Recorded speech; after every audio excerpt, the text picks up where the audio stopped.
Alright, so I got my girlfriend helping me record this one. Not many 240s have to install a heat exchanger tank, because not too many 240s use a positive displacement blower like I am, like on my LSA motor.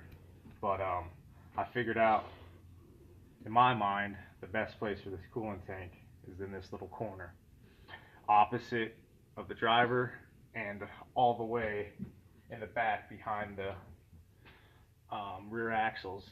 Try to put as much weight as I can behind the rear tires to help with traction. When this thing's full of water, it should weigh close to 40 pounds.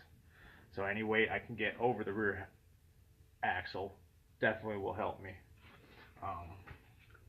Some of you are thinking, like, if I mount it right here, I won't have any access to the fuel pump. Well, I'm going external fuel pump. Once I get the tank back in and everything buttoned up, I should never have to go in here. I'm not even going to use the factory fuel sender to measure my tank. I'm going to use an aftermarket one. So shouldn't be any issue covering this up. Looks like it fits really nice in here. But just in case I have to get anything here underneath this, like the bash bar, bolts, or whatever, I am going to try to mount this thing up just a little bit and be able to remove it as necessary. I have found some old brackets I used when I had my nitrous tank with my old setup right here that I did a pretty horrible job removing. But I'm going to try to cut off the bad ends, reshape it, and find a way to attach these and be able to take these on and off too. The whole thing is to be able to take everything off as I put in, just in case I have to get to something I didn't realize.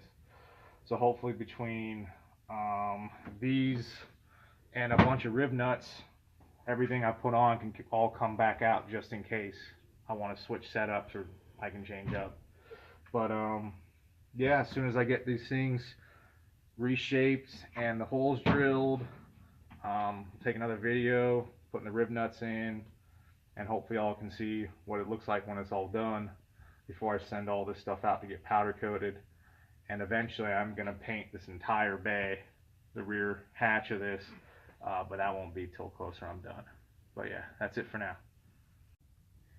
Alright, here's the prototype brackets. I still got a little bit of shaping to do, but for the most part, you just go in, and the whole thing just sits in there without hitting anything once I drill the holes and add the rib nuts and bolt it down. So right now, that's pretty much how it's going to sit.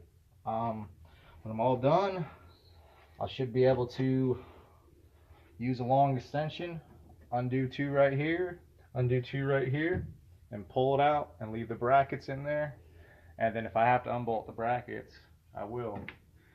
It doesn't look, crazy good or, billet aluminum or any of that, but I mean, this is more of a race car than a show car. The only thing I'm going to add is I'm going to add a cross support from here to here and put some rubber tape right here just to hold the extra weight of it, because this is a CX Racing tank. As much as I enjoy their products, I don't trust them that well to hold that kind of weight. So a little support across these two brackets just make the tank last and won't put any pressure on these welds. So, and if not, I'll just re-weld it. But yeah, I'm gonna put this in the car. Alright, so I just want to show you what I got done so far. Alright, so this bracket's completely done. It's not going anywhere. Still haven't fully finished this one, but I just want to show you. So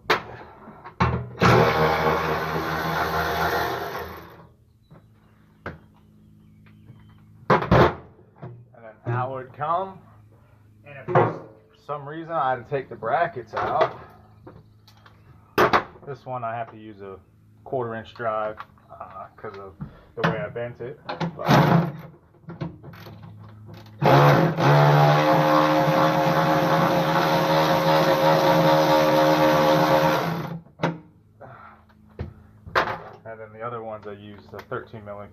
13mm hex head to get a little bit more bite on the bracket.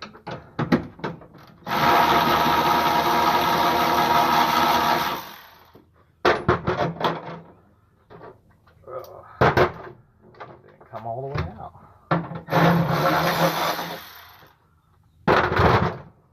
And that's it. Just gonna clean this bracket up, paint it. Doesn't look great, but it's gonna work for this car. And all I gotta do is finish that one.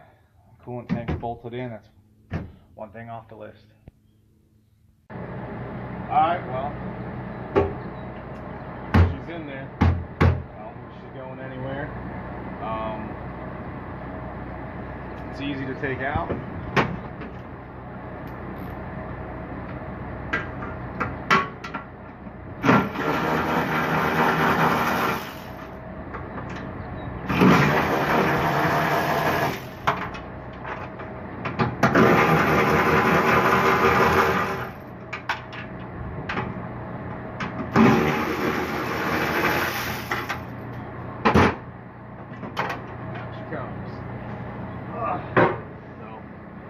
Pretty easy to make. I'm by no means any sort of fabricator. There's probably a billion people on this planet can do it better than me. Probably built something in the center and then went out and done it there instead of doing these stupid brackets. But these brackets are what I had on me at the time. I decided to make this, so that's why I used them. But if there's a better way to do it, I mean, I'm all for learning. So just kind of figure out stuff as I go. So hopefully next video is me mounting the heat exchanger up front on the car, and hopefully I can show you guys that.